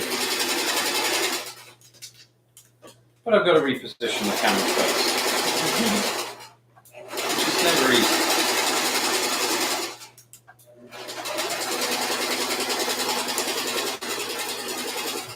All right, there's been a lot of controversial statements said in this comment section that the oatmeal raisin is better than chocolate chip cookies. Yeah, Come on. my girls are here. Well, not everyone agrees, though. Not everybody agrees. Shout out to Donna, who is part of Team Chocolate Chip. So, solidarity there. Some people brought up something I've never heard of, windmill cookies. Ooh, yeah, those are really good. Yeah? Although you'll hate them because I think that they just kind of taste like shortbread, which you're not a big fan of. I don't mind it. I mean, I haven't eaten shortbread since 1997. Every time I try to buy shortbread, Lawrence is like, no, we are not having shortbread. I don't put my foot down in this marriage, and you know it. Right? So before we go with any more comments, I wanted to show you something really quickly. And I did this on purpose, by the way, but I did it for those of you who were probably going to run into this. So I just made a hole in my stitching here. And when you make a hole in your stitching, never fear. You literally just start from where your stitch is not in a hole position. Put your presser foot down, put your needle down, and then just stitch around where you made that hole and beyond to where the stitch is again. Do a little back stitch. Probably should have done a back stitch at the beginning too, but that's okay. And, oops, there we go. And voila, the hole has been patched. And then, like I said before, you can actually take the little stitches that you made on the side by accident out when you get ready to do the next step. So I am going to take this little guy, teeny tiny safety pin, and then what I'm going to do is I'm going to throw that safety pin in the edge of my seam just now. Make sure you get it as close to the seam as possible without going over the seam, because if you get it too close to the edge, especially if your fabric frays a lot like mine does, then it's just going to pop out and you're going to have to do the whole thing again. So make sure it's as close to the seam as possible, and then you're going to slide it inside the strap, which can take a little bit of doing. Yes. Go ahead, give me another comment while I try to put this safety pin inside the strap here. Oh, okay, I will. This is from Patty. Is this a cookie channel or what? Have we switched genres? Well, I mean, I like cookies. Well, it's good as well that it's also within the vintage genre, or at least baking is going. Yeah, I mean, I am a huge fan of cooking and baking, and I do like to experiment with vintage recipes, which, by the way, is a little hint. If you become a patron in the next month or so, $5 or more, then you'll get a very special vintage recipe themed thing from me, but more to come on that front on our sew stream on Wednesday. So what you're going to do is, but yes, right now we just sew stuff. Yes. You're going to take your pin, your safety pin that you've already put inside, and you're going to snake it through your strap. So you can see I've got it here. I'm just pulling it. It's not quite getting yet. That's okay. You just got to be really, really patient, and you just keep on pulling it through like this. And at some point, as you move it through, it will give. Just be careful not to snag it. You don't want to pull too hard. Use a gentle hand. And it is going to be kind of annoying because you're going to be like, is this thing ever going to give? But it will, I promise. You just have to be very, very patient with it. So while I am patiently trying to snake this through, then Lawrence, yet another comment. And hopefully everyone knows now that we are actually sewing something instead of just talking about cookies all day. Yeah, well, the sort of comparison between what you've sort of got going on there has been made by Lammy Shmoo with the drawstring in sweatpants. Yes, exactly. We are using the exact same method. We're going to make basically a drawstring. And there is also a contingency of shortbread fans too. So that's good. I feel attacked.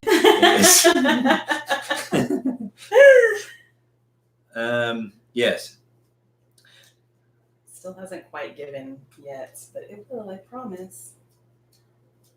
Just gotta be patient, friends. Oh, it's starting. Are we all caught up? Well, I mean, there was just a long, very passionate debate about. There you go. About what makes the perfect cookie, and I think we should take those comments offline, and I don't know, read them, and then have our own internal debate. Oh, I love that. I Yeah. might do that. And then get back with everybody about how they were wrong. Because anybody who is here for the first time and doesn't know a lot about Old Fashioned AF will be able to know that you will be heard, I promise, even if not in real time, because I always go back and I check all of the chat box chats afterward. It's just that I can't do two things at once. Not like Lawrence. Hey, I can't do one thing at once. We already know that. But certainly going back to, analyze what Tart and Tabby just described as an intense cookie commentary is very difficult for me. And it's very true. This was very impassioned and brought out some strong feelings either way. Good to know. So yeah, you'll see now that the most of the hem is on the inside. It frayed a little bit, but that's okay. I might just run my sewing machine over those again, just to make sure that they stay where they are. No one's going to see this but you, so you can do it however you like. You can put it right back through and you can actually fix it, or like me, you can do the shortcut and you can literally just throw your sewing machine over the parts that did not come through correctly. But hopefully you took your time, and unlike me, this came out the correct way the first time. So take your time. It will come through, literally. And then you'll have this lovely little strap. So you know that I'm using some lace for my straps, which are already pinned on the garment. So there are really only just a few things left to do now. And that is to sew the straps on and sew the hems. And in fact, one of those steps you do together. So you can do this one of two ways. You can either start, like I like to do, in or on one of the sides at one of the seams, because I feel like that kind of keeps your back stitches from being noted. Or you can start on one of the straps. I'm going to start on a seam right now. I'm going to place my sewing or my garment that I'm going to sew. Lawrence, if you want to come around. Oh, absolutely. I'll show them what I'm doing here. I'm going to place my garment as close to, oh goodness, the edge of where I'm going to sew as possible, and then put my needle inside. But I'm not going to look at that. I'm going to look at some kind of a reference. And for me, my reference is right here on the very end of where the feed dog goes, okay? So that little hole right there, that line, that's what I'm going to reference right now to make sure that I get as far as possible, or as close as possible to the end without going over the seam. But you'll want to go as close to the edge of the hem as possible. We're going to do our back stitch. And it's not perfect, but that's okay. And then go forward. And again, I'm watching right here. I'm not watching the needle, even though I'm going as far as or as close as possible to the edge. So I can get the straightest stitch I can get. And then when you get over here, you can remove these, but I like to keep them on just to make sure that this guy goes on all the way. And I'm gonna just pin it one more time so that it's actually sitting over the edge a little bit. Sorry about that from before.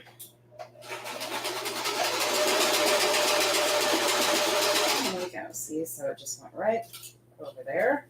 You want to make sure also that this is not caught underneath. And in fact, if your sewing machine is like mine, you can remove this and you can put the garment through that little hole so that it's a lot easier to keep these excess straps and other elements at bay. So just feed it through, trying to be conscientious of watching wherever your reference point is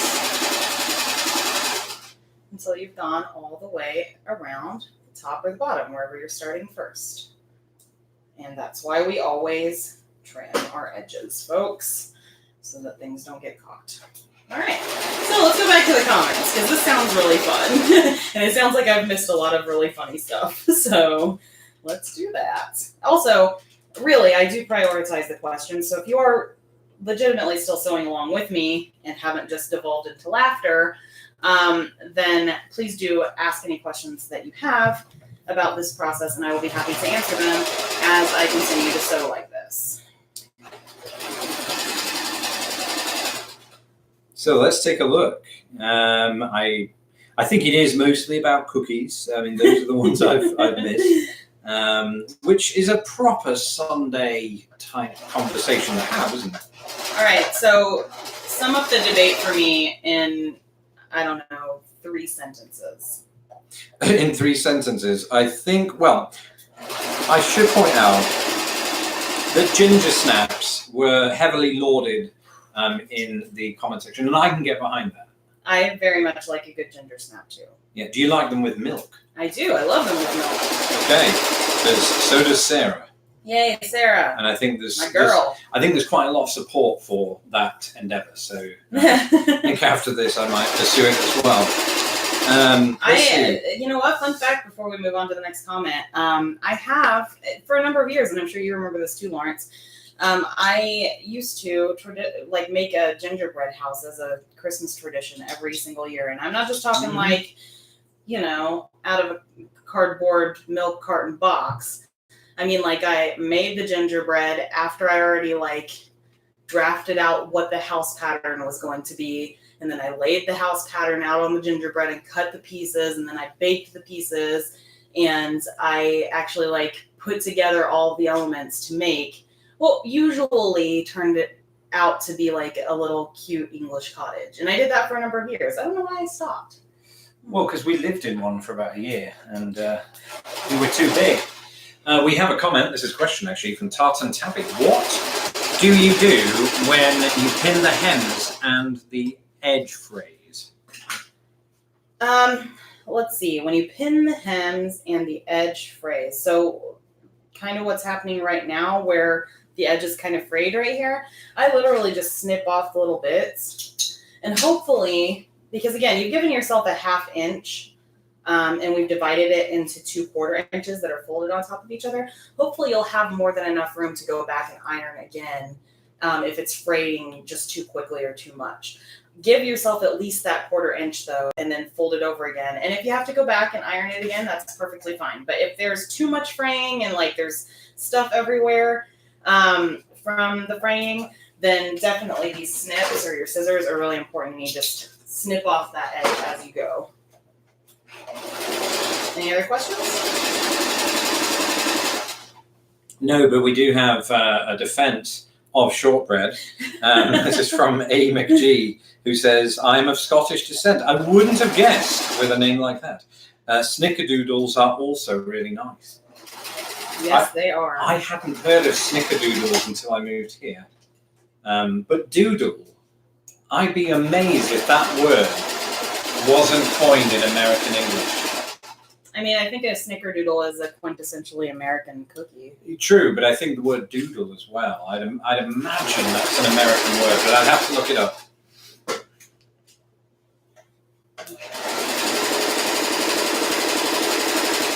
Any other comments of note?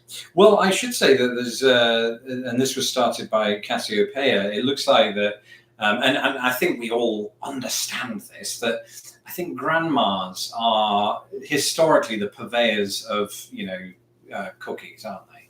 They have their own cookie jars. Yeah, I suppose. I just unfortunately will never be a grandmother, so I guess I just take that role on now, wholeheartedly. That's true. Yeah. Well, if our cat has a child, it's never going to happen. Yeah, I It's mean, never he gonna was neutered as a very young cat. Maybe he'll adopt. It's not. Maybe. It's not too late. Is what I'm Alright. saying. Yeah.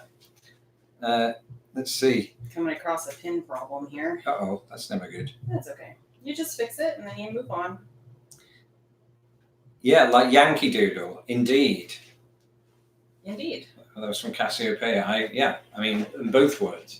Although Yankee, I think, comes from Dutch, doesn't it? Oh, I didn't know that. Yeah. I guess that sort of makes sense. Yeah.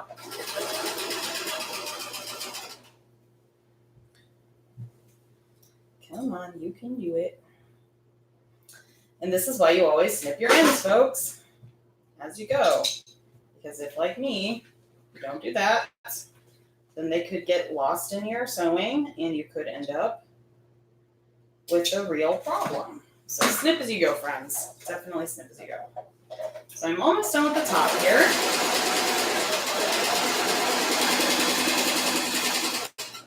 Almost there. Now I'm going to do my little back stitch.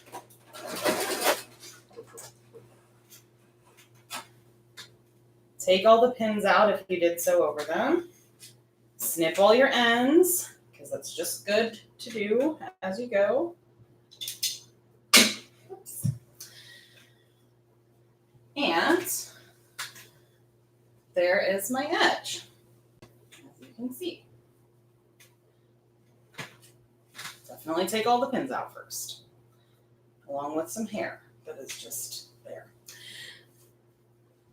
And once you have this done, then my next step is usually to go ahead and do the hem on the bottom. And then after I've done the hem on the bottom, then I will come back to the top, and on the straps, it's a really good idea to reinforce the straps. So I'm going to pop down a little bit, I think, to the end of my notes, because I'm not going to do the bottom hem today since I couldn't get it all ironed. But on the top, on your straps, you're going to want to sew again on the other edge. So Lawrence, if you want to come around and show them what I mean, just for reinforcement, because of course this is going to pull, it's going to be underneath on other garments, or you may even choose to wear it as one yourself. So it's going to be a thing that it might fray or it might pull off since you've only just done that one line of stitching. So let me just thread my needle here.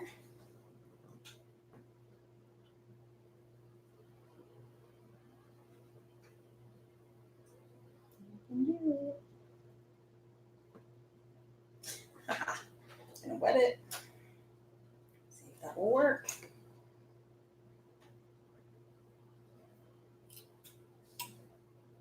You can do it. Come on, little needle. There we are. You know, this is always easier when there isn't someone watching me. I'll close my eyes. There we go. So we're threaded again. So what you're going to do then is you're going to go over the straps. It's a little bit easier to do this if it's not lace. I would suggest starting before the strap if it is lace. And what I'm doing now is I'm going to use right there on that edge where the presser foot starts to lift up as my sewing edge. So I'm still not looking at the needle, even though it's very close to the end. I'm going to do my quick back stitch, if I can get to my pedal here, which is very far away. There we go. Back stitch, couple stitches. Ooh, hey, I broke a needle. Wow. I never expected to do that on camera before. See, My television. first time that you do that, it's scary, but it really doesn't hurt anything. And in fact, that's the reason why your sewing machine comes with a bunch of needles. So there we are. Broken needle, friends. You've seen it right here. Now, the unfortunate thing is that is my only thin needle left. So we're going to use a regular needle for the last little part of this and see if it works out fine. Oops. There we go. But hey, on the plus side, you get to see me threading a needle. There's that. So there's a flat edge, and you want to line it up with the inside of your sewing machine where the needle goes. This is almost impossible for you to see, but you'll be able to feel it as you go. And usually that flat edge is away from you. And then you just tighten where you put the needle in until you can't move it around anymore and it's completely secure. And then you can just thread your needle.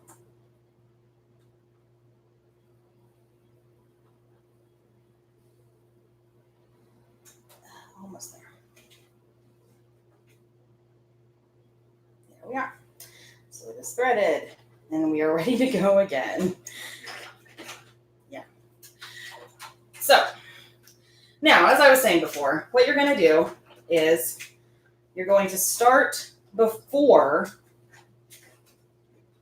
the strap, just a little bit. Find your reference point, put the needle in, and then do your back stitch. Do your, oh, that explains why it got stuck. Yeah. And then do your forward stitch. And if you have to work really, really slowly doing this, that's perfectly fine. Even pinning the strap down again is perfectly fine as well. You just want to make sure that you feed it through, watching your reference point, go past the strap, and then come back with a couple back stitches. And then you can pull it out. All right, Lawrence. He was standing there with that camera for a very long time. So again, kudos to Lawrence. Everybody send him lots of love in the comments, please. And a get well soon card. Then you're going to clip your ends, just like always. Oh, whoops. And once you've clipped your ends, you'll do the same thing on all four sides of your straps. And in the meantime, while I finish that part up, Lawrence, do you want to tell me what other comments we have in the chat box? Absolutely. And this is interesting. This is from Donna. I used to break needles a lot when I sewed with thick fabric. I'm better about not pulling my fabric through the machine. It is a hard habit to break. It is a hard habit to break, and it's not, I'm sure you've seen me pulling my fabric through. I think that sometimes it's necessary to do, especially if you have, again, like little fiddly fabric like this, but you're right, like it is something that you should try to avoid if you can. What does one do if one's side seam rips open? Your side seam rips open because of the frame? Well, that's a good question. This just happened in real time to Tart and Tappy. So your side seam just popped right open. If it's because of frame, then I say, goodness, I wish I could see your fabric. That would be really nice. If it's a really, really, really frayy fabric, maybe give yourself a little more of a seam allowance, but then you run the risk of it not quite fitting. So yeah, that would be the only thing that I would say that you could really do is make the seam allowance a little bit bigger in the place where it popped open. Don't redo the entire seam. Just maybe pin where it popped open to the end of where it popped open. And then sew around that, giving yourself a little more seam allowance. Do the best you can. Again, if I could see your fabric, maybe I could tell you exactly what to do. But I will say, with something like this that's supposed to be a little bit on the baggier side, you do have a little more wiggle room. So even if you have to go and sew around a hole that was made with the frayed fabric, then it might be still able to be worn. Or if nothing else, if it really is too tight once you finished it, then you can pop open that seam and put another piece of fabric in there, and then maybe gather that side, and it will still be just as big as you need it to be able to wear it afterward. So hopefully those things helped. If you have more questions and need more clarification, then after our live stream is over, then you can absolutely give me a comment or send me a message on Patreon or wherever you feel like you can contact me in socials, and I'll be happy to discuss it further with you. So at this point, again, you'll still want to sew the very bottom, but in this case, I'm not going to do that today since it just isn't finished ironed, and I do like to iron my seams before, or in this case, my hems, before I actually finish a garment, and I will most certainly finish this one because it's a very easy fix. But you'll turn it inside out.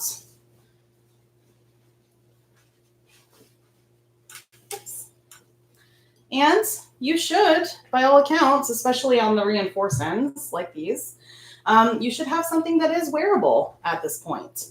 So you can slip it on, you can see whether or not it fits, you can make adjustments if you like, and then sew around those adjustments. And then that's that. So this is the back, this is the front.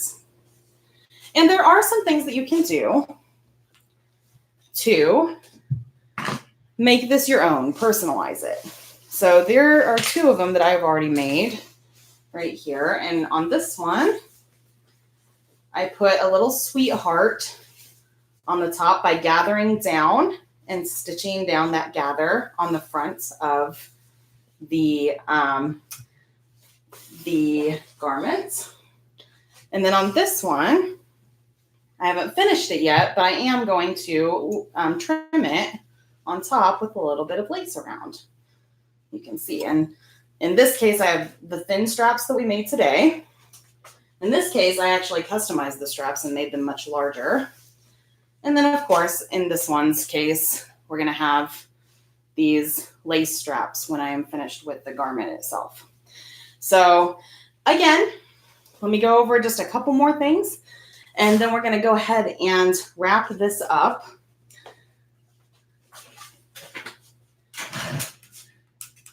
Thank you very much for joining me today on this very long, So Long Sunday.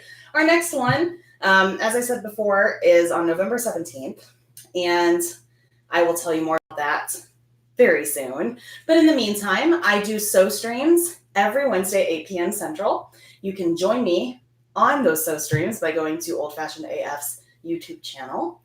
And I would really like to see all of the amazing things that you've made, whether it's the slip, if you're still working on that, or if it is another project that you would like to share with us, sewing related or not, because I always showcase at least one person's slip or any kind of project, again, on our sew streams at least once per week. And I also really just love to see what you guys are working on, because it makes me really happy to know that I have so many crafters in my little circle, this virtual sewing circle. Now, stay tuned, of course, because Lawrence and I are going to reveal what we're going to be for Halloween and what I'm going to be working on next, as well as what you can expect if you become a patron in the next month or so. In the meantime, before we leave, I would like to address any other comments or questions that we have today. Yeah, very quickly. It looks like in relation also to Tart and Tabby's issue, Donna says maybe zigzag stitch along the edge to keep it up from fraying too much. Yes, Donna, that is a really good idea too. Depending on whether, if it is for fraying specifically, that is actually a really good shout. In fact, what I would probably do is, if your fabric is super frayed, then go over that frayed bit with the zigzag stitch, and then still straight stitch around it so that that zigzag is reinforced with the straight stitch, and it lays a little bit more properly on your body as well. And amazingly, we were at the 1 hour 59 mark. That was Hey! within the 2 hours that we allotted. Yeah. Well, that's lovely. amazing. I must have worked a lot more quickly than I thought I did. But yeah, if you have any other questions or you want to share with me what you've done, then again, I'm on all social media. Lawrence is going to put those in the description. And again, keep using the hashtag #CraftyVintageLady. I would really love to see all of your works across all social media. And yeah, give me a shout. Say hello. Tag me, whatever you feel, but let me know what you're working on. And thank you again, crafters, for coming along with me on this first ever Sew Along Sunday. And we will see you soon. Thanks. Bye. Bye.